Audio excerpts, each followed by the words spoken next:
Well, we're live right there on there, but we can get live here. What's up, everybody? Y'all ready for another episode of Let's Get Real? What up? I got some sun today, didn't I? Yeah, it's hot out there. Very hot. It's crazy because it's going to be hot. It's hot today, and then day after tomorrow will be raining. Supposed to rain, yeah. Man. I want to be outside. I want to do that. So we got good vision right there. Yeah, looks good.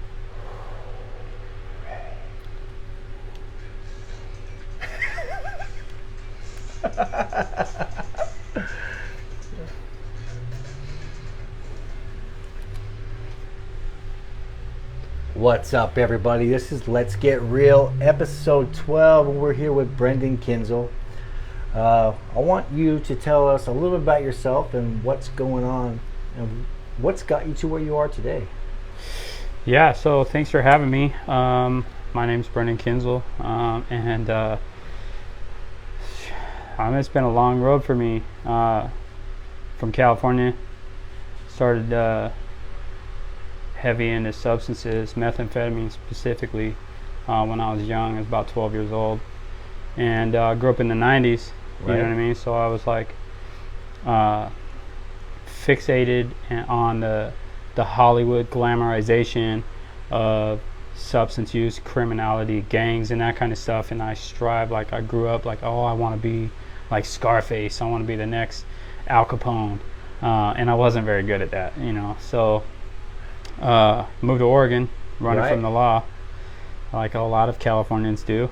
And I was here like 2 weeks, dude, and I got arrested in Grants Pass and went to jail, and that was it. And I mean, like a year later, I was in prison. Came on vacation, left on probation, or stayed on probation? I never left. I'm still here, but I did the same kind of thing, man. I came from California. Yeah. I was on probation. I left, and I came back here in 2008, thinking I could change my life, stay clean. And what did I do? I just found the bag again. Yeah. Started working at Purple Parrot. Yeah. Well, the night shift. The thing is, the bag, it's everywhere. It's everywhere you go. You know, if you don't make changes or try to make changes, you're gonna find that bag on whatever corner you're standing on. And that's what I really had to like learn. You know, when I got out of prison, I was like, I had this big head, you know, because I was in Max in Oregon, you know, but it was I felt like I was some hot shot, some hot shot. And basically it was like,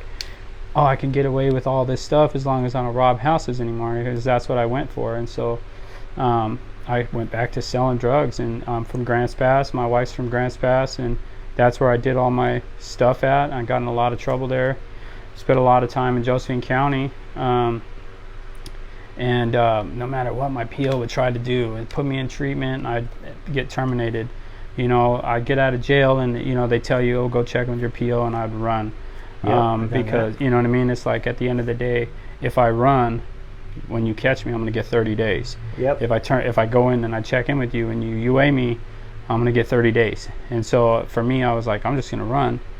And what happened was, like, I had kids and I wasn't in their life, and I was getting high, and so I would come and I'd see my children like once a month, just so that I could convince myself like, I'm trying, which I wasn't. And DHS, dude, they got me. And in April 2010, my wife and I were boosting from stores like Target and like Fred Meyer and Brookings, and you look familiar.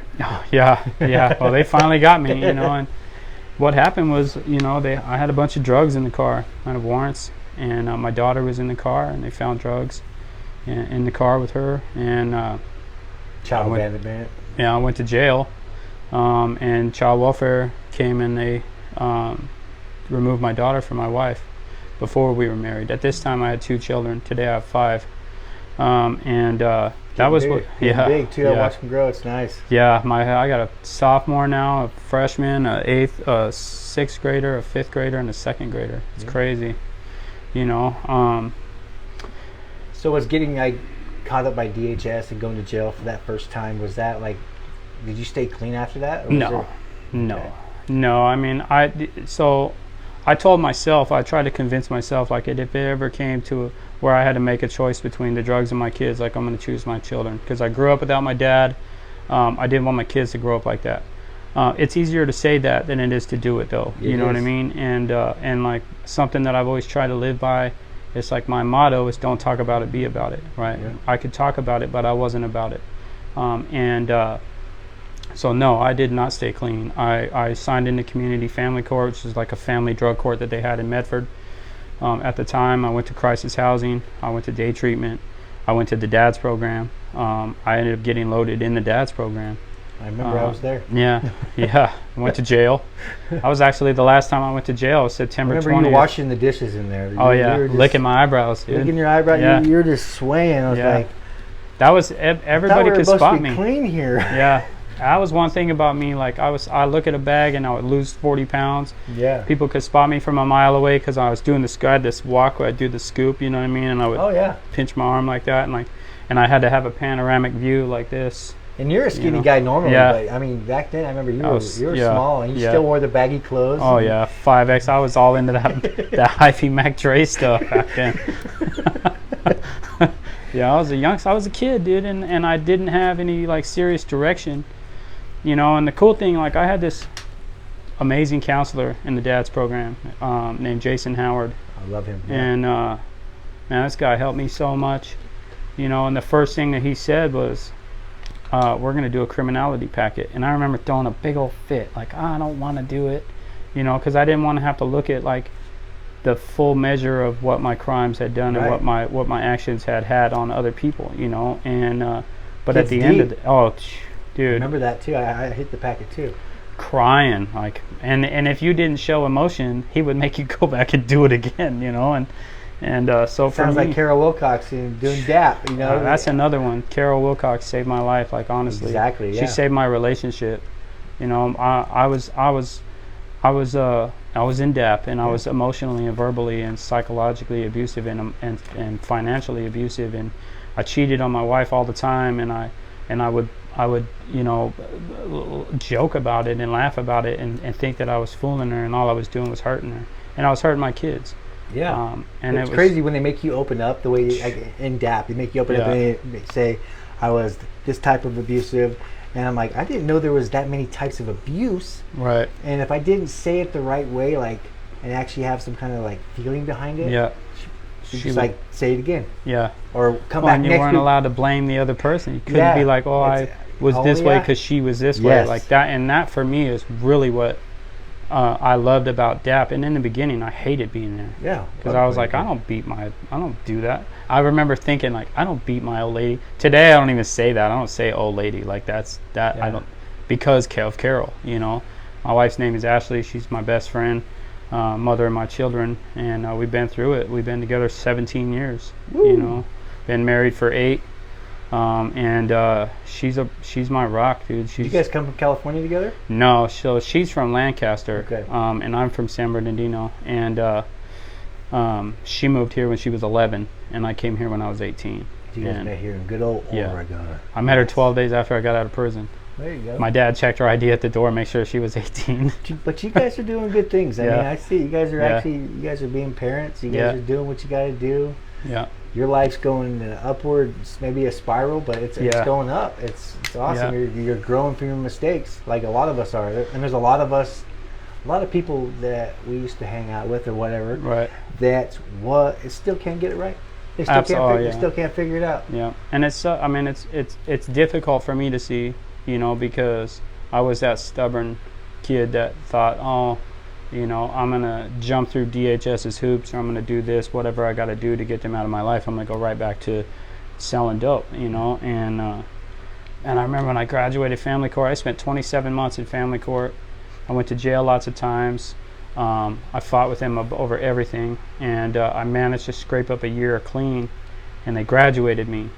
And first thing I did was go back to Grants Pass and started getting loaded again. And my dad died in August of 2013, and like 3 weeks before he passed away, you know, I told him, like, I relapsed, you know. And by now my dad, you know, I used to get high with my dad, and then by now he's changed his life. He's found God.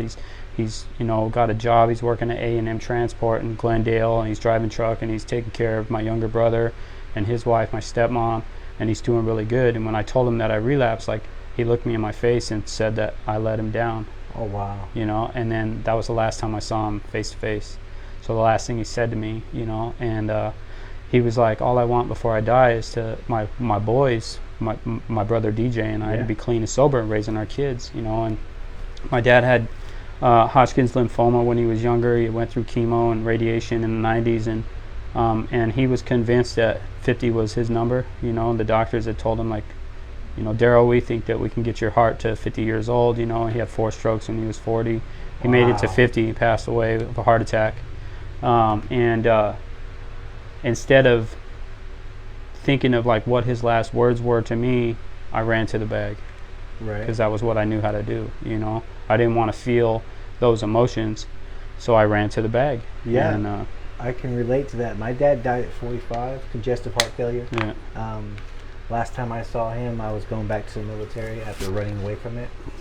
I left for like 90 days or something, and I never saw my dad again since 2001. Yeah. But my dad never knew me as an addict. I always kept. Wow. He never knew me as an addict. Oh, wow. But yeah, I don't know. It's just weird how you do that. And it took me, and I was still using when I was 21 years old when he died. Yeah. I was in county jail when I found out he died, and it took me 2 years to cry about it. Yeah. It's deep, and I know. I made a song about it. I mean, and I talk about it a lot. My dad never knew me as an addict. Right. I probably never would have been his favorite son if he knew me in my addiction, with how I put it. Oh, wow, and it's just like, I like that. Because it's just the way it is. I feel like you have someone really strong by your side and you let them down. Yeah. And it's crazy. It is crazy. Yeah. And it was nuts. Like, so he died August 3rd. My children got removed from my care the second time from DHS in Grants Pass on September 20th, 2013, which is my son Brendon Jr.'s birthday. He was 2 at the time, on his second birthday. And we ran it for 6 months. I mean, my wife and I fought our case. We were shooting dope, and we were, we went from having a house, we were living in a closet. I was selling heroin so that I could support my meth habit. Crazy how we do that. And I used to preach to people, and that was one thing that I learned from the first time, as being in community family court and going through like the rooms, Narcotics Anonymous, and the other 12-step programs, was 1 is too many and 1,000 is never enough, right? So that would play in my head as I was mixing up, getting ready to get loaded, and it ruined it for me. I couldn't even have a good time getting high, and so that was when I really started to think, like, maybe it's time for me to do something different, right? Maybe this isn't for me anymore. Maybe I need to get my kids back. It was still a maybe, because I was still being actively using, and so the dope was still trying to keep hold of me. So we begged and begged to come to treatment after we lost our trial. And so finally, Kelly Ferreira, who was working at On Track at the time, she said, all right, come on, and we showed up late. I brought a bag with me, got high that first night. So I went into treatment March 5th, 2014, and I've been clean March 6th, 2014. So I just celebrated 8 years. My wife and I have the same clean date, which is also unheard of, to go into a recovery in a relationship that you've been using and to stay together. God's got plans for you, man. He's got something. The door was slowly closing. Yeah. You were leaving it cracked open just a little bit. Just maybe you can get high that one more time. Yeah. But look at it. Yeah, and I mean, that's really what it was. Like, that last time, I was like, man, this sucks. I'm just not into it anymore. I want my kids back. I want to be a dad. And it killed me that when my dad passed away, like, I was getting high. The exact moment that he passed away, I was getting high. And that killed me, Yeah. And so I went to day treatment. Lori Brock Stewart, she said, I'm going to give you a couple weeks, to come down. And then we're gonna have conversations about your dad. 2 weeks might be too much. Yeah, Well, she gave me the time. I was sick, dude. I remember falling asleep in group, and my buddy was like nudging me, and was like, bro, you're snoring. And everybody, it was a 40-man dads off drugs group, and like Lori's looking at me, and I was like, I'm not snoring, I'm meditating. And she was like, dude, stop. But she got it out of me, and I'm able to talk about my dad today because of the work that Lori did with me, you know, and I'm grateful for her, and I'm grateful for the programs that were available to me at the time. You know, I went back into family court. I didn't have to. Right. I wanted to prove to myself and to like everybody else that like I can do this right. The first time I was in family court, I was so arrogant. My ego was taken over. I thought I was this hotshot king baby. Gangster. And I thought I was a gangster, and I wasn't. I was a softie, you know, and so I wanted to do it right, you know, and we signed in for no reason. We had lost our trial. We just signed in to prove to ourselves. I went through that in 12 months, no sanctions. Right. I had a stern talking to from Judge Crane because I illegally downloaded some movies, and I had already gone to jail once for that, you know. Oh, I think I remember that a while back. Most pirating movies. Yeah, my buddies in jail, they're like, "What's up, homeboy? What are you in here for?" Now it's easier to get movies. Movies are oh everywhere. God, it's now so it's easy. so much easier. Yeah. The jailbroken fire stick, man. I did like 10 of those for Christmas presents one year. Yeah, yeah. Now it's like I don't even care. I just stream now. Like I'll pay for my subscription. It's all good. You know, give me HBO Max. I need Disney Plus. You know. Isn't it crazy how all the stuff that you have now? Yeah.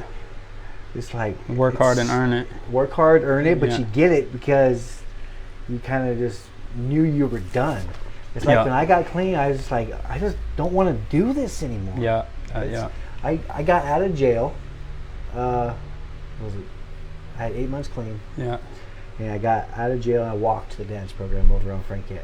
Yeah. I walked in the hood, dude. And Jason Howard's like, "Well, you're here again." Yeah. Oh, next day you're here again. I'm like, I just want to be clean, man. Yeah. I went there on Saturdays and got haircuts from one of the guys that's there. I mean, I just wanted to be around those people. Yeah. And that's what kept me in the zone. That's what kept me getting clean. And I went to school and did the human services program, and that's what I wanted to do. Yeah. I get it. It's crazy because I never really had like an in-depth conversation with you before. Yeah. And it's like a lot of stuff I can relate with you with. Yeah. With our dads. Yeah. The addiction. I mean, like I said, I've said in previous episodes, I've had 90 days clean 90 times. Yeah. or more. Right. It's awesome that we're able to sit down and discuss that and figure it out. You know. Appreciate everybody out there watching. I see my wife's watching. What's up? Right on. Hey. Yes, but it's good. So when you finally decided that it was enough, like what was your plan of action? Because this can help somebody else who's like right there at that brink.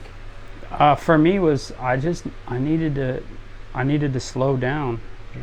You know, a lot of times people come into it, and this is what I tell my clients today, is like you come into something and you get this checklist of stuff you need to do, and you're like just want to check stuff off the list. Let me get this, let me get this, let me get this, and you're trying to rush through it instead of taking time and internalizing what it is that you're going through, you know. And that's one thing for me. Like I had so much childhood trauma, and I had abused myself for so long in my addiction that I needed to take time and allow my body to heal. When you break your leg, it doesn't heal overnight.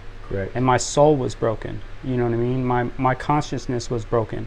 My everything was broken, and I needed to allow that to heal. And by doing that, I needed to be open-minded. Yep. And I needed to be willing. And I'm not saying that I walked in every day with an open mind. I didn't. Oh, none of us do. No. And I pushed back, and there was still that arrogance and that ego was still in there, but we have every our day own way of doing it, right? Too. Yep. And every day, piece by piece, little chips of it was broke away, you know. And I remember when we first moved out of crisis housing, we got this house on 11th Street, and it was like a little studio apartment, and I got 4 kids now. My wife had a baby, I wanted to be self-sufficient. I didn't want to be on TANF anymore, because that was one thing that when I was in school, and my other counselor, Adam Peterson, would always tell me, like, you're ghetto fabulous, because I'm running in, I'm getting TANF, I'm getting food stamps, and I'm collecting student loans, and I'm buying 70-inch TVs and all this stuff. Dude, somewhere in my computer, in my Dropbox, I swear, I have the picture of you guys when you guys switch clothes for the day. I need it. I need this picture. I gotta go look for it. I do. I have it. He won't give it to me. I've been asked every time I see Adam. I'm like, I give speeches, and I see Adam, and I'm like, Adam switched clothes with me at the dad's program, first time I was so uncomfortable wearing a suit. Today, like I feel more comfortable in a suit. I wore a suit today to work. Yeah, that's the picture we have for the cover of this episode. That's awesome. Yep. I feel more comfortable that way. I wanted to kind of let loose a little bit, and like I know you're a 49ers fan. It's all good. So I had to come in here and rep the Raiders. You know, we can't all be perfect, and Raider Nation. You know, but I want that picture. And let's see if I can find it. 'Cause I know I have a Dropbox. Yeah. I hate to go in there because I hate to bring up pictures Old of stuff I don't want to see. Right. I don't know what's there. It's just like a vault that just like in the cloud somewhere. Yeah. But yeah, I've seen it. Like Yeah. in the last 8 years, I've seen it. Yeah. So I I would know love it's to see somewhere. that picture. I was probably so sucked up too.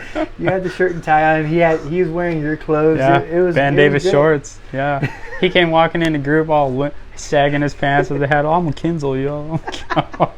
I do remember that. Like that was yesterday. I remember that. We had a good group of guys in the dance It was program. fun. It was fun. I miss, I learned, like, I was 27 years old when I went to the dad's program. I had no idea how to be an adult, right? My grandma did my laundry. And if my grandma didn't do my laundry, my wife did my laundry. I didn't even know how to do my own laundry. Right. And I learned all that stuff in the dads, and I had never had a group of guys that were, we were all like-minded. We all wanted the same thing at the time, and we were just trying to figure out who we were, and it was fun, and I had a good time. And I miss doing that. I miss having that, which is why I go up to the dad's program still and like give my card out to people. If you need somebody to talk to, if you want somebody to help you, if you're child welfare involved and you need somebody to help you navigate, through that system, like that's what I do. And I get a lot of calls from the dad's program still today of guys, and I tell them all the time, you guys have it made. You get to live in this big old mansion up on a nice Lone Pine. Yeah, man, dude. We had rats. In the basement. Yeah, dude. I remember they had the bags of chips they give us for group and stuff. Yeah. And I was like, this bag is all chewed up in the corner. Yeah. All the top ramen was chewed out. Squirrels and stuff.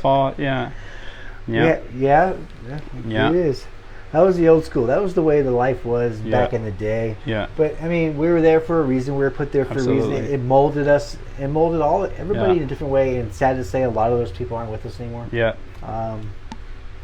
That's the choice. Yeah. And a lot of them are. A lot of them are still doing good out there. Yeah. And you guys know who you are if you guys were in the dad's program with us. Yeah. Around 2010, 11, 12, 13. Around that time frame, that's what we were doing, getting clean, doing the thing we needed to do. Yeah. Still, I'm still trying to figure out my life. A lot of changes, but I'm even getting laid off and doing this full time. I don't think about getting high. I don't either. I do not. Yeah. So I'll still have using dreams. Like I'll have a using dream, still get 'em. But it's like in my dream, like I got loaded and now I owe someone money and the cops are looking for me. And my wife is mad at me because I've been talking to this girl. She went through my phone. I'm talking to a girl, and I wake up in a panic. Oh my gosh! Trap dream. And I'm where am I at? And then when I realize like, oh, I'm safe. I'm like, oh, whew, And so they're not. Before I would have a using dream. I wake up want to get loaded. Today I'll have a using dream, and I'm like, thank God I'm so clean. Oh my gosh. It's crazy because sometimes when you have dreams, you can sit there and think and go, okay, I'm dreaming right now. Yeah. I can get away with all kinds of stuff in my dream. But then there's I get using dreams where I don't know I'm dreaming. Yeah. And I'm like, and I wake up going, oh, thank God. Yeah. Sweating, heart's pounding. Like, why am I doing that? Yeah. I have had dreams like all my teeth fall out my hand. Yeah. You ever had that? No, but most of my teeth are gone now.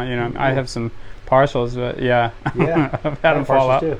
Yeah. I get it. Yeah. Keeping it real. Yeah. This is the life, but it smiles good, right? Yeah.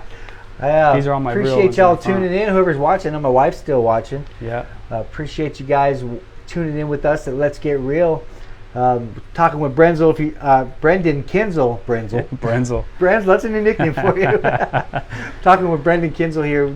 If you just joined us, and we are just talking about basically how he got clean and how he figured it out and what kind of brought him to that. Yeah. So what kind of input or what can you tell somebody that's reaching out or ready to reach out or on that edge to want to get clean? For me, like what I tell my guys that I mentor is, have tunnel vision.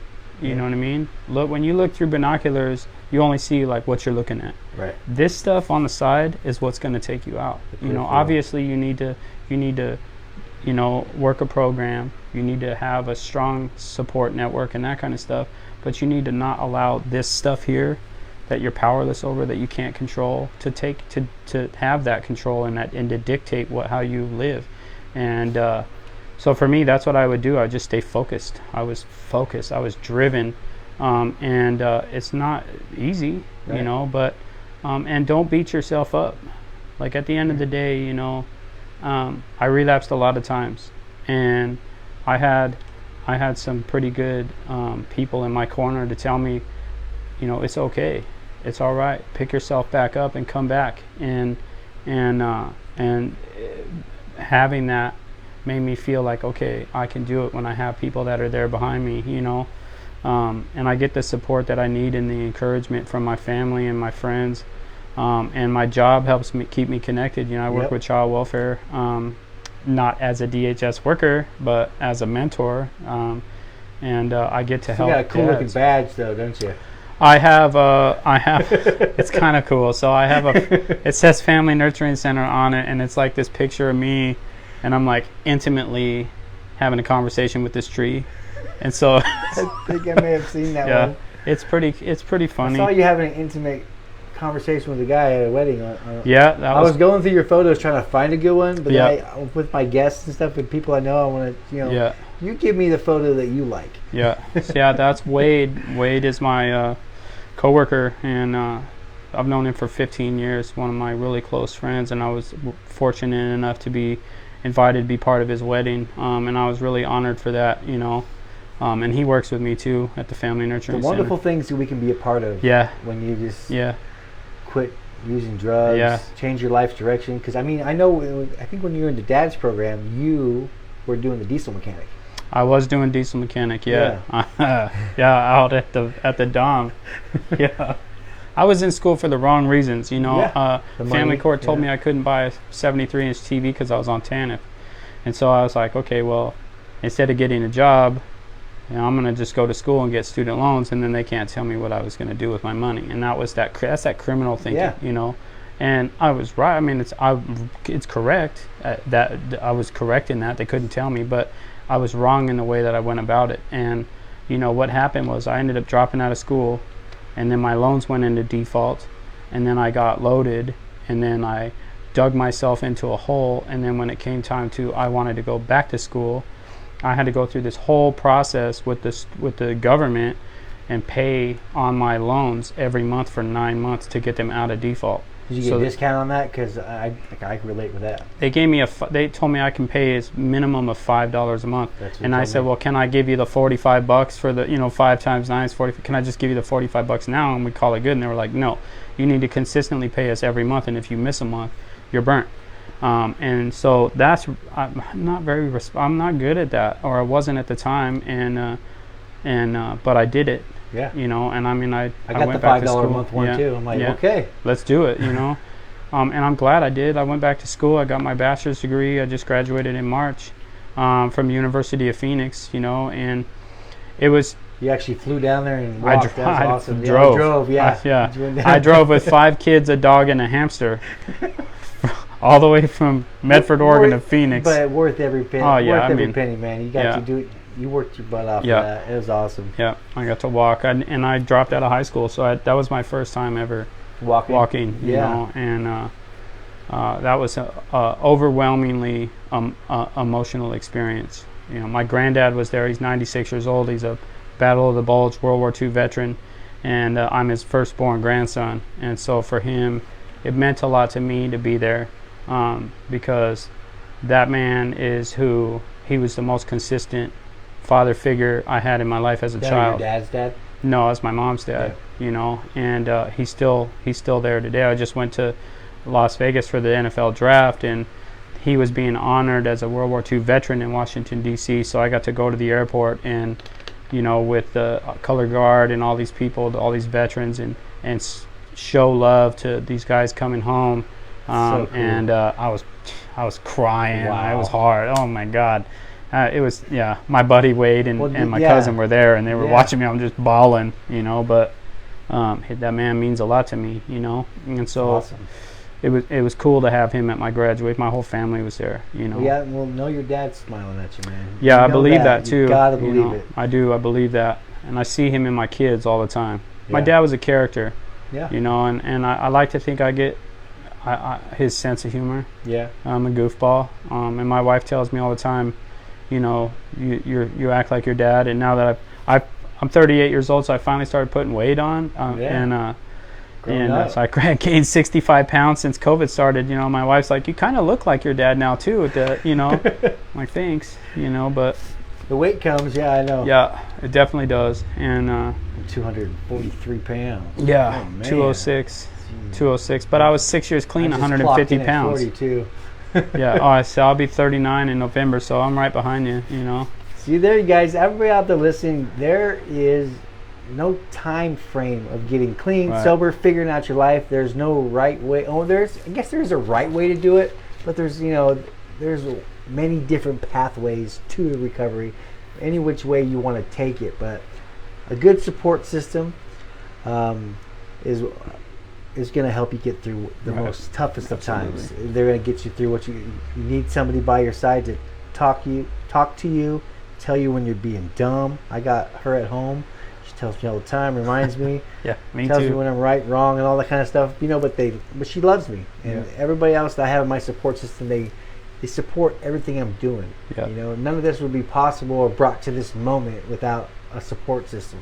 Yeah. And that's why I'm asking for your support out there to keep sharing this and keep pushing it. Let's Get Real podcast. We are aiming for #1 peer support platform on Spotify and all other platform outlets. So please like, share, subscribe, share it around, and we're hoping that this reaches somebody out there. You know, it's just it's a great feeling to know that we can come from nothing and become something. Yeah. You know. Yeah. So how does that look for you? Coming from nothing, the childhood trauma, the abuse, everything that you went through, and where you're standing back right now and you're just looking at your life. You know, just Okay, so looking at my life, like that's another thing I learned from Carol Wilcox, right? Doing a camera check. Yep. And so, 8 years ago, I was living in a closet, and it's been almost 11 years since last time I went to jail. And today, I have a career. I'm about to get a promotion. I graduated from college. I'm a high school dropout. I failed every year since second grade. I graduated with honors. I'm top 15% of my class. I'm there for my kids. I get to have all 5 of my kids in my life. They live with me full time. My wife and I get to be their parents, and that's the best thing about my life, is that I get to be a dad to my children, and I get to mentor other guys, other families, that are child welfare involved, that are going through it, that want to do something different but don't know how, that feel judged and belittled and stigmatized. And I get to be that person that comes to them and says, I've been where you're at, and I used to show them exactly where you're at. right. Yeah. And then it was easier for me back in the day when I first started, because I could bust out like my mug shots. But one thing that has happened in this road is I expunged my criminal record, and when you expunge your record, your mug shots disappear, and so that's where I can't find some of mine. yeah, dude. I got one left. Yeah. Coming to see you, Sarah. Yeah. Shout out to Sarah. Yeah, she helped me out. And, I was going to bring that up when you were talking about that. Is just that you got your record expunged. Yeah. Did you ever get that pardon from the governor? I didn't get the pardon, and I didn't expect to get it. But I'm a firm believer, closed mouths don't get fed. If you don't ask the question, you don't get the answer. Right. So I wrote Governor Brown, asked her for a pardon, because at the time I had a Class A burglary 1 conviction. You can't get those expunged. Wow. So I could get everything else expunged except for that. She denied me, and I didn't allow that to defeat me. These are barriers, and barriers will defeat you if you let them. Right. And so what I did was, I stayed positive. I continued to move on with my life, and I met the district attorney of Jackson County at the jail committee meeting when I went there with Justin Hahn, and to show our support for, at the time they were trying to build a new jail, among other things. Judge Mejia was there too, and Ravasapur and some other people. And the district attorney, Beth Heckert, she told me, there's this thing you can do. Go to the courthouse and ask for a generic motion. I filled out a generic motion at the courthouse, which to me is like a kite. You write a kite to a judge. Hey, I want, can I see a judge, please? I put together letters of recommendation from Susie Wall, from the CEO at Family Nurturing Center, Lisa O'Connor, from Lisa Greif, who was my family court judge at the time, and I put all these letters together, and I petitioned to have my A felony reduced to a C felony, and it's called pro nunc tunc. It's Latin, and Mejia came in, and the DA had said, well, we're opposing this because my parole officer at the time, he said, well, he wasn't my PO anymore, but when I got out of prison, I spent 7 years doing 36 months of parole, and I ran all the time, like I said. So he filed a motion to oppose it because I was so difficult on parole. Wow. And so the DA said, we don't really have a reason to oppose this. We're just doing it because parole and probation asked us to. Mejia didn't even sit down. He said, what do you want to do? And I said, I'd really like to have this reduced to a C felony. And he looked at the DA and he said, I was at the jail committee meeting, and I can attest to everything that this guy does for this community and everything he will continue to do in this community. And he looked at me and he said, granted. And I had a bow tie on, like I came to court ready. I was my first bow tie, right? I was pink because my wife has breast cancer, so I represent pink for her. She's cancer free now, but amen. So I ran out of the courtroom crying, like I couldn't believe it. I couldn't believe it. Kate Brown denied me for a pardon. I didn't let that defeat me. I didn't give up. And I went to court and I asked for this reduction, and they gave it to me. And I called Sarah up immediately. Called Sarah, and she wrote the paperwork up for me. I went to the courthouse and I expunged that A felony, cleared my whole prison record. Wow. And that was like this. It was nuts because I've been a felon my whole life. Right. And today, and it's the lesson that I get to show my kids, and that's what everything that I do comes back to. I'm showing my kids, I'm teaching my kids something. Why is education important? Well, it's easy to say education is important, and when I grew up, it was just say no, don't do drugs because they're bad. And so I show my kids why are they bad, because I had to spend 18 years trying to fix this wreckage that took me 15 seconds to do. Right. In 2004, I robbed a house that people were there. I stole some guns. I went to prison. I spent 2 years in prison. I spent 7 years doing 36 months of parole. And 18 years later, or 16 years later, I'm still paying for that. But you didn't give up. I didn't give up. Y'all are watching and you didn't get all that, rewind back 3 minutes. Right. And just listen how he was denied the pardon. Yeah. But then he created a pathway. Yeah. There was a hill, and he got a ladder to get over that one. He found something to jump over that one, found a rope to pull him over the other side. He found his way to where Judge Mejia said, granted. I see what this guy's doing for the community. And he probably would have taken another no. He probably would have taken another no and figured a way to get another yes. But that is just, it's impeccable that you can get there and you just said, you know what? I don't need that path. Yeah. I made your own road. And I'm not a secret keeper either. So as soon as I figured out how to do it, I was out there, hey, this is how you do this, That's what we're here for. Yeah. You guys are hearing it first on this show. Yeah. And so we're here to tell you ways through it. This is the peer support. This is how we want to talk to everybody, and I'm going to have guests on here that we're going to talk about this kind of stuff. This is what we want to talk about. And coming up at the end of this month, you're going to start hearing my story and my wife's story. Nice. Why all this started. Yeah. So I'll give you guys a little teaser on that.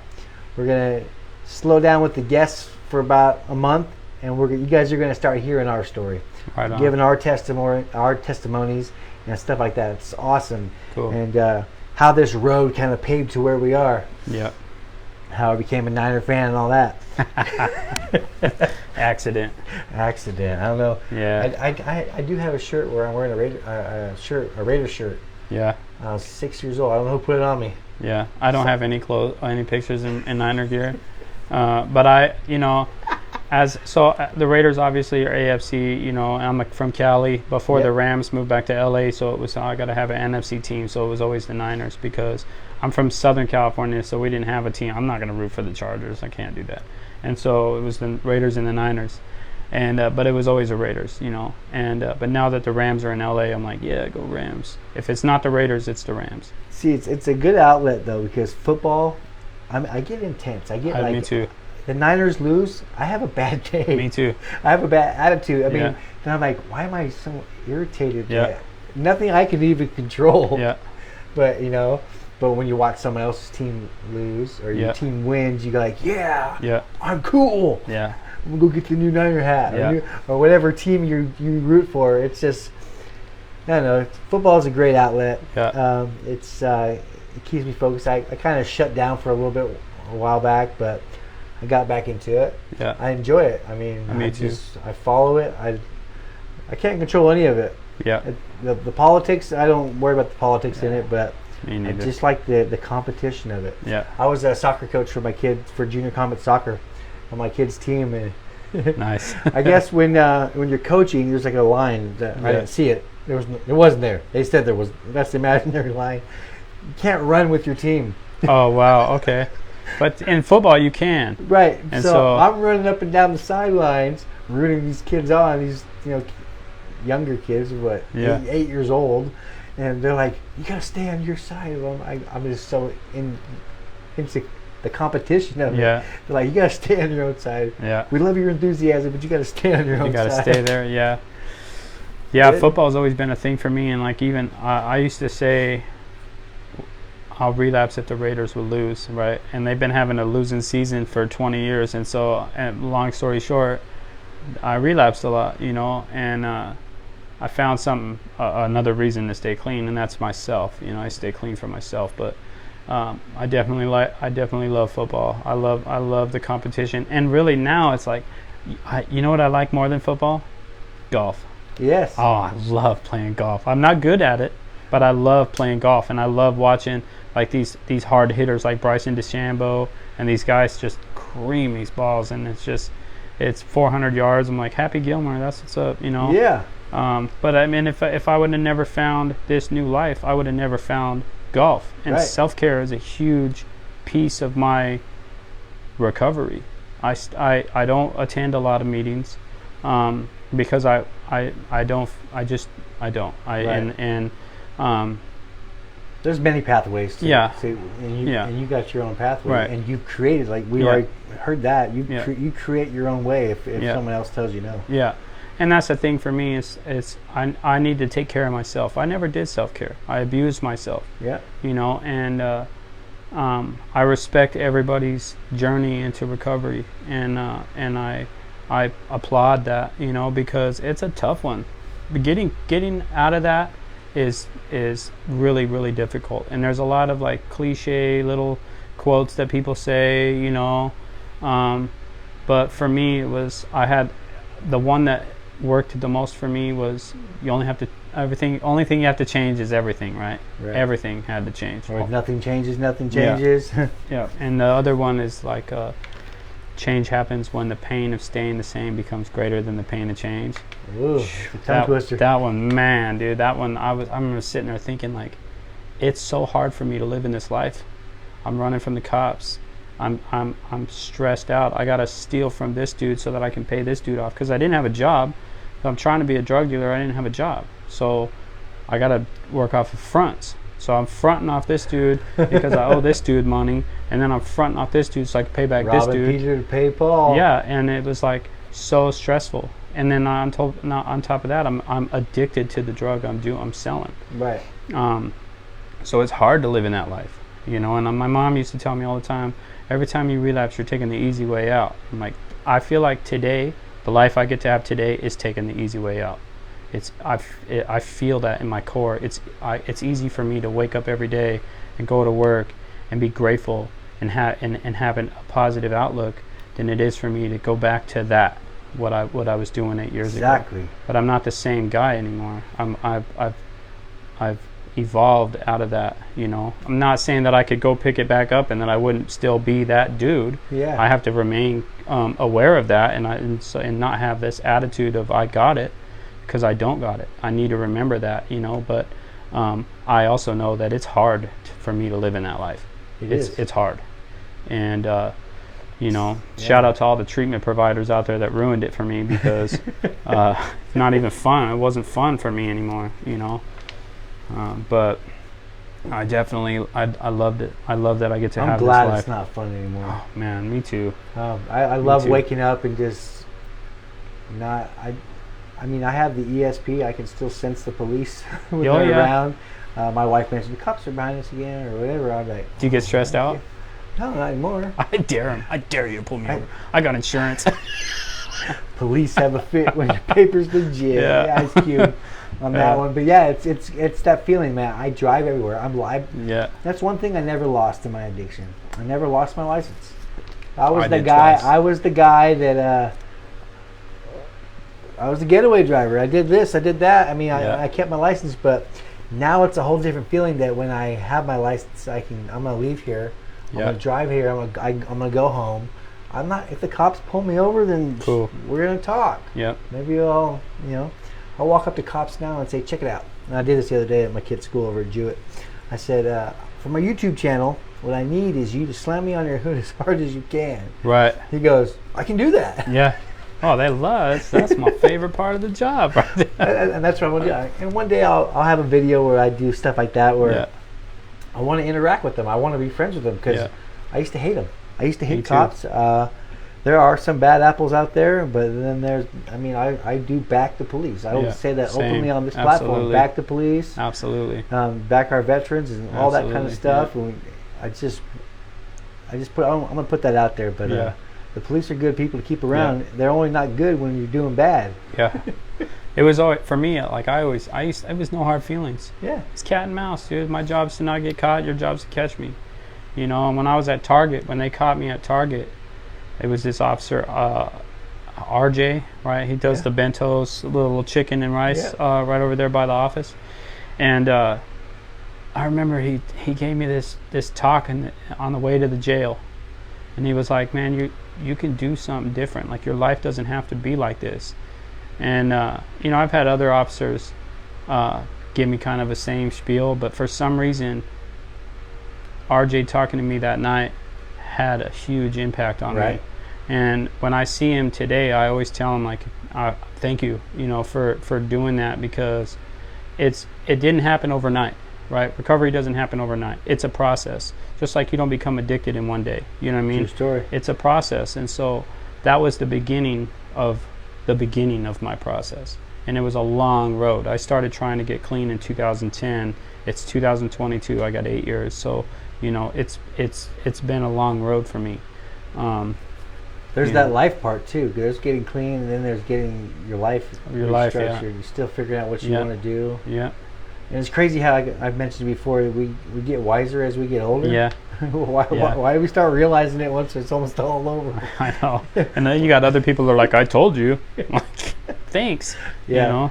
Yeah, I guarantee that's what my dad would tell me. I'll tell you. Same for me. I've done the same thing. I used to do the same stuff. And that's why I tell my kids, check it out. Same, bro. You can't bullshit a bullshitter. Yeah. You just can't. Yeah. My dad used to tell me all the time, there's no hustle you'll ever be able to do that I haven't already mastered. And I tell my kids that today. I'm like, come on, dude. Come on. I might have been born at night, but it for damn sure wasn't last night, bro.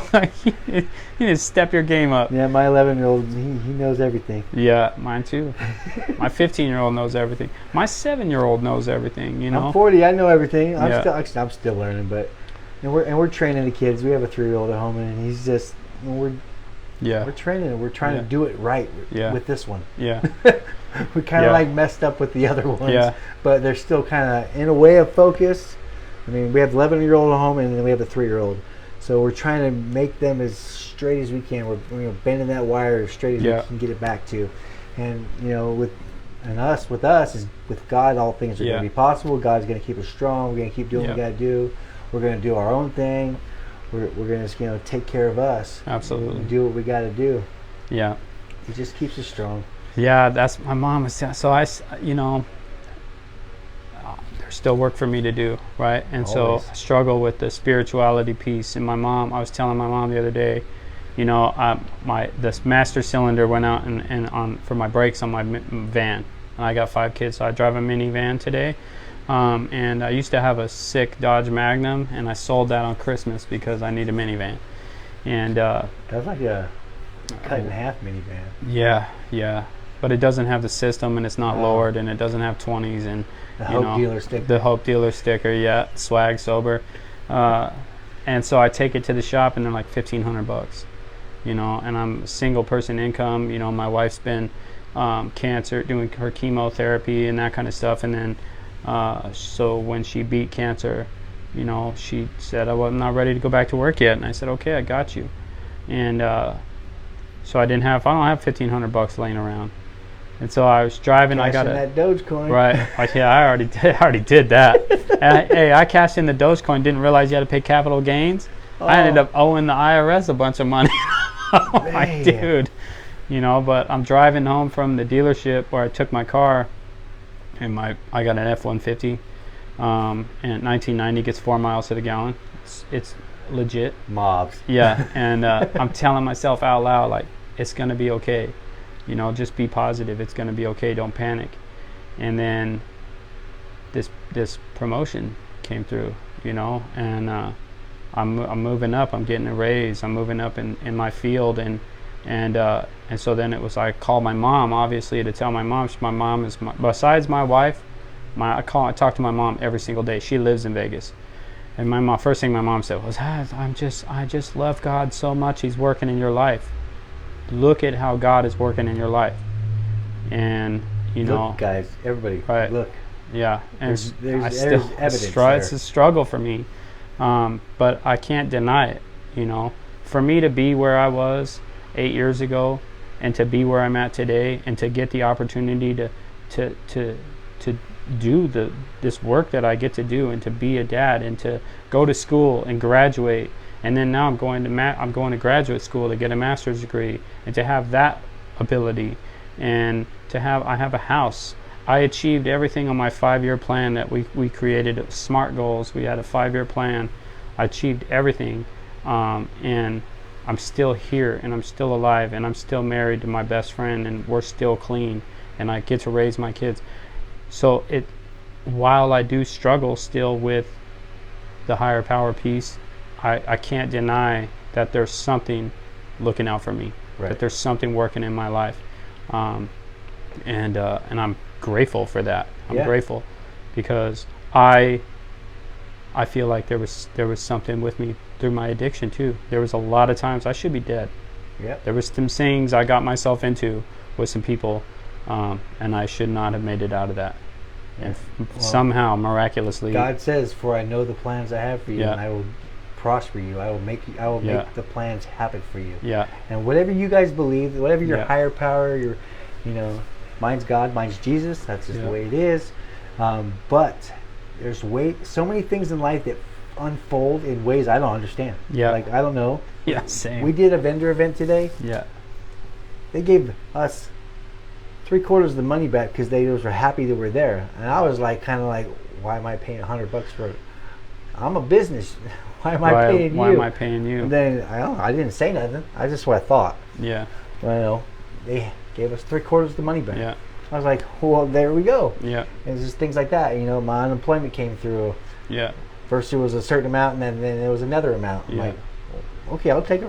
I don't know how many people get raises on unemployment. Right. Yeah. But it's just everything's coming together. I was afraid to take the leap of faith with this business. Yeah. And walk away from my 9 to 5 to do what I want to do. Well, and that's the thing. Fear keeps us where we're at. Fear keeps us stuck. And I was afraid to make that jump. And my wife's like, "We can do this." We can do it. Yeah. All of a sudden, I'm not looking to get rich. I will never be rich. I'm rich already. No, I'm not monetary rich. We got AC, air conditioner, TV to watch. A bath at night. Yeah. Food. That's rich. That's the rich that we like. That's the rich I enjoy. Yeah. I love it. I love it. And football. And football, yeah. And golf. Golf, Golf, yes. definitely. Music is there. Oh, I love music. I've been on a Patsy Cline kick lately. I've been, man, crazy. Oh, I'm feeling you don't own the rights to this music, but go ahead and sing it. I learned that. I'm not a singer, but you gotta say that I don't own the rights or they gets muted. Yeah. And that ruins the best part of my videos. Yeah. Yeah. Thanks, Facebook. Yeah. Oh, wait. I should talk bad about Facebook. Yeah. Facebook's monetizing my videos now. Yeah. Thank you, Shout Mark. out to Facebook. Thank you, Mark Zuckerberg. Thanks, Mark Zuckerberg.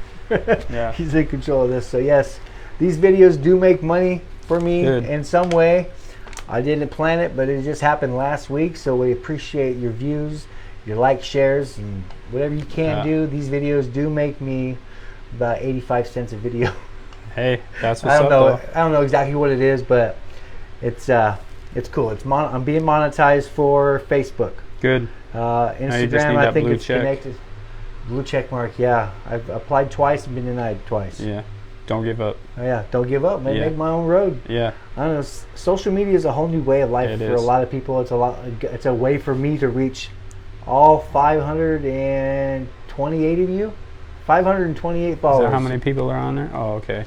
On this page, yeah. Yeah, nice. On my page. Right on. 528 followers. Nice. And some of you, I don't know you, but I love you. Yeah. I thank you. I just was posting goofy videos for, I don't know, how long have we been doing it, babe? 6 years? 5 years? Pranking my wife. She's always like, why you make me the butt end of the joke? But it's fun. Yeah, I just posted one. It got 20,000 views in 2 days. Yeah. It was her laying in the hospital, and everybody thought she was dead, but she wasn't at the end. But I love you, babe. Thank you for being my biggest support system in everything I do. But there you go. Again, with this video stuff, it's a little bit of income. Yeah. But a bigger picture of this is the impact. Yeah. His story, everything that he's done to get where he's at today, and he's still growing. He's still moving. Yeah. I'm still growing. We're still moving. I'm 40, but I feel 15, 17, 18 years old. I'm sore as hell all the time. I mean, up here I feel that. Yeah. But like it takes me 10 minutes to get out of bed every day because my body's shot. Crohn's and yeah, my body's shot. You know, I don't stretch. I should probably work out and exercise a little bit, take better care of myself, eat healthy. But I'll get there. You know, one of these days. Just now gaining weight. I'm just now gaining weight. Yeah. Yeah. People couldn't believe I was clean when they were looking at me. I'm 6'1", 150 pounds. They're like, you're not clean. Yeah. I'm like, yeah, I really am. When you wear clothes that fit you, it looks a little different. And that's the thing too. I wear clothes that fit me today. I don't wear 5X T-shirts anymore. I still listen to Mac Dre, but I don't. You know. And I shop at Buckle now. I went in there for a T-shirt. Yeah. To look at the T-shirts. to look at it. Yeah. And the guy goes, nice tattoos. I'm like, yeah. He goes, you probably like this shirt. Yeah. They did the same to me when I got this on my hand. They were like, oh, I got you. I bought 3 shirts. I wasn't even. But my buddy Chris at Rogue Patriot Apparel, yeah, he makes the same shirts for $5 less. Oh, I'm going to have to hit you up, Chris. So I was like, he's like, yeah, I got you. And these shirts were like $48. Yeah. I'm like, no. Yeah. Do I get a veteran discount? Right. I try to ask for a senior discount all the time because I got a junior. I asked for so many discounts. I asked for. They don't give it to me. I got my wife's wedding ring on a super discount. Yeah. I got the vet discount. I just got a junior. My name is Brendon Senior. You know what I mean? Shoot me that senior discount. They're like, come on, sir. You're 38 years old. I'm just trying, you know. Hey, I'm a grandpa. Yeah. But there's so many things like in this way of life. I do it to be funny, or you know, it's the questions that if you don't ask them, you don't get the answer. You don't get the answer. Yeah. So I'll ask for discounts, all kinds of stuff, just to see what they say. Yeah. We were in Maui, and they love it there at the luau. It's awesome. Best honeymoon. Yeah. Best marriage I've been in. Yeah. You hear that, babe? Yeah. Anyhow, you're there. You walk into the luau, and they take a picture of you. Yeah. And then you get down and sit at your table, and then they sell the picture back to you for $25. Yeah, that's the hustle. And I said, "Do you know who I am?" She goes, "No." I said, "I'm famous." I said it with the most serious face. I'm laughing now, but my wife's like, and she's like, "Oh my God, who are you?" And I'm about to tell her something. My wife said, "He's not famous. He just does YouTube videos." Yeah. Yeah, that's what my wife would do. I would straight have somebody thinking that I'm famous, and my wife would come and be like, "You're not. That is not Jim Carrey." I'm I'm like, dang. Yeah, it's the way it is. It's Yeah. just that's the goofball in me. That's Yeah. probably the goofball in you. That's just Same. it's just how I do it. Yeah. And you're in Maui. Yeah. You're not gonna see those people. I don't see those people anymore. Yeah. I could tell them, oh yeah, I was in a movie with Adam Sandler. Yeah. And that's the thing. I would have never been in Maui. I went to Maui in March of last year, Yeah. and right after my wife beat cancer. Celebration. And yeah, well, and we got married in treatment, so we didn't get to have a honeymoon. Right. So we had our honeymoon 7 years later. But to go to Maui, I would have never gone to Maui if I was still loaded. Right. That would have never been a thought. I mean, it would have been a pipe dream, you know. And I remember thinking, like, in my head when I was getting loaded, oh, I'm gonna go to Hawaii someday. I'm gonna drive an Escalade. I'm gonna have a Dodge Magnum. I'm gonna have a 70-inch TV. I'm going to have this stuff. My kids are going to go here. My daughter wants to go to Yale.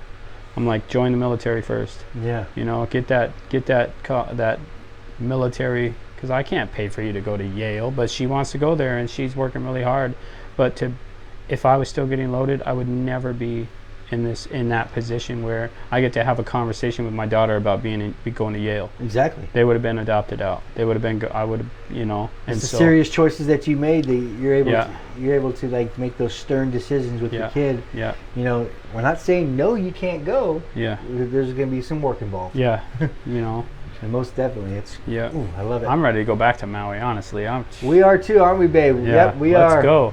I'm not calling you babe. I know. I see you're on there. I was gonna. Hey, shout out to his babe. I don't know your name, Hey, but babe. shout out to you, Christina. Christina. Let's go to Maui. We Let's stayed go to at the Maui. condo in South Kihei. It's way better than the resorts. So like we went That's where we stayed. and 'Cause her uncle owns a condo out there on the Really? beach. so we were on the Kamoli Sands Yeah. condo. Yeah. That was sick. Bro. It That's was where we so were. sick. Yeah. And then we just rode mopeds everywhere. We No did helmet. mopeds. I but loved yeah. it. Yeah. She was still in school and doing homework. Yeah. And I posted videos of her like, Yeah. we have to finish homework so we go out and explore. I did a bunch of videos, and so I went and explored a lot by myself. Yeah. The lava fields is pretty cool. Yeah, we did the road to Hana. Yeah. Wasn't a I didn't fan. do that. I Wasn't didn't a do the fan. road to Hana. You I didn't go out there, but I did the resort hopping at Lahaina, and I did the Ahalui dinner cruise, and the whales and all that stuff. We And swam with turtles. swam. Oh my God! I saw this turtle that was like this big. Yeah. I freaked out. I'm afraid of the ocean, Me too. and I'm I afraid was to get bit in by a that shark. water, and yeah. See, we have so much in I common. know. Dude, the ocean scares the Yeah. hell out of me. I can't. Yeah, me too. She's like way out there. I'm like, you just see her head. I was to my waist, and that's as far as I'm going. And my wife's like, Ugh. "Here comes a," and then she was getting ready to say a wave. I was already like running on top of the water to get out because I thought it was a shark. And she's Yeah. like, "It was just a wave." That's my number Yeah. one fear is getting bit by a shark, dude. That Yeah. sounds painful. Yeah, I don't it's want not. no part of it. By the time I left, though, I was out there snorkeling. Yeah, I did it. I was having a good time. I took a felt little bit of faith comfortable. with me, but yeah, it's cool that Yeah. you know, coming from where we came from, Absolutely. and able to enjoy and embrace the moments. You know, Yeah. we were there for like 11 days. I did 4 days. So we were there for 11 days, and I was off work for 2 weeks. I got paid for it, Yeah, so it made that much better. yeah, It's just it's a whole new life that you can create. And Yeah. I don't know. Everybody out there listening, you got to understand that your road's not done. no, The road has not ended where you Yeah. are. You need to find another way around Yeah. that hole in the road, get over that hill, the rock, whatever it is, and you will Yeah. get to where you want to get if Yeah. you push yourself yeah, and find that positive support system with you. yeah. That's really important. You know, having that support and being vulnerable, allowing yourself to be vulnerable. For me, that was huge because I was raised. You got to be a tough guy. You got to, men don't cry. We don't show our emotions, and that kept me stuck too. And I'm just grateful. Not only that I had the people like you to help guide me, because you've been somebody I've looked up to since I started, but to have the counselors, like Jason and like Adam and Lori, that were consistent. Lori was the first person. She was there when my daughter got removed the first time. Lori was one of the people that showed up at the hotel, and my wife handed my daughter over while I was in jail. She's the one that removed my son Jesse Right. too. And then I go to jail from the dad's program for getting loaded in there, and my son Dubbers, Brendon Jr., had just been born, and they put a no contact with my wife and I, so I couldn't see anybody. And Lori comes into court yelling at the judge, he's a good dad and should get to see his kid. And I was sitting there crying because I couldn't even look in their direction because there was cops all around me, and they were like, if you look over there, we're taking you to jail. So I was trying not to look, but I hadn't got to hold my son yet. And Lori went in there and just went to bat for me. And I got to sit there in the courtroom and hold my baby. It's those things that had the most impact on me. I'm forever grateful for Lori and for Jason, and I'm grateful that I get to have a relationship with them today. Yes. That's the cool part is they were my counselor, and now I get to have a relationship with them today. And Lori's somebody, that I look up to, but I get to be somebody that she directs other people to and says, latch on, listen to what he has to say because he can help you.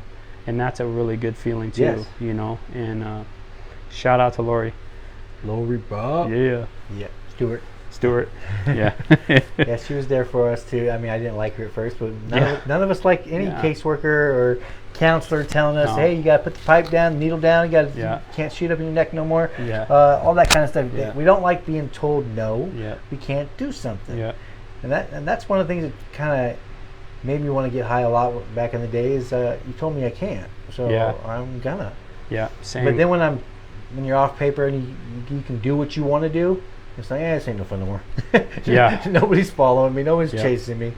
But in closing, just giving back to the community, what you're doing. I mean, I applaud you, man. It's awesome. Appreciate it. Everything you're doing is it's an upward. Thanks. You're doing it. I want to keep in contact with you. Maybe bring you back for another episode. Yeah. To see where you are. Yeah. Maybe we'll go to Maui. We'll figure it out. Do it out there. Do something. Yeah. Just keep it together and keep it dry. I appreciate you, man, coming here you too, and man. doing what we Appreciate gotta you having do. me. Everybody out there, please hit the letsgetrealpodcast.com. You can listen on Spotify, Podchasers, and so many other outlets out there, Apple Music, and all different types of outlets. I will post the links for Spotify. I will also post the links for YouTube. This will be on YouTube and on the website. Like, again, the letsgetrealpodcast.com. Thank you. God bless. Save to serve. Let's get real. We're still live, but we ain't recorded. We are still live. Okay. Hey, everybody. Hey. So Brendon just told me he was a Niner fan. No, I didn't, dude. No. I didn't say that. I love you, baby. I'm on my way home. God bless every single one of you. Oh, Christina wants to be in your video. Let's check that out. I never done that. Approve. That's your wife? Yeah. Can't join the broadcast at this time. Bring them on camera. How do I do that? That's interesting. I didn't know that you can do that. I see these guys do it, like the Island Boys. I see them dudes do it on TikTok. You know what I mean? But sorry, baby. It says I can't bring you on the broadcast at this time. I'll have to figure out the kinks in that. Yeah. But like I said, my wife Christina is some of the brains behind this, and we figured it all out, and we do what we got to do, and we keep it strong. I love you guys. Maybe you got to do it on the computer. Yeah, maybe. That might be it. Well, it's an iPhone too, so that might be your problem. Could probably do it on my Galaxy. I don't know how it works, but it says you can't do it. It says that's interesting. All right, we'll figure it out another time. I love you guys. God bless. See ya.